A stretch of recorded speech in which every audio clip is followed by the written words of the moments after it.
This is the flute. It is the only woodwind instrument that does not use a reed.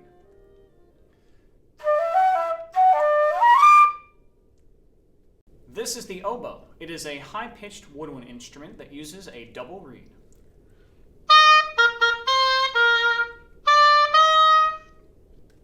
This is the clarinet, and it has the largest range of the entire woodwind family.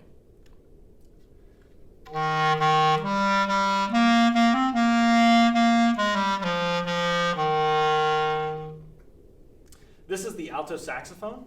It is the only woodwind instrument that is made of brass, and it was created in order to be a bridge between the woodwind and the brass families.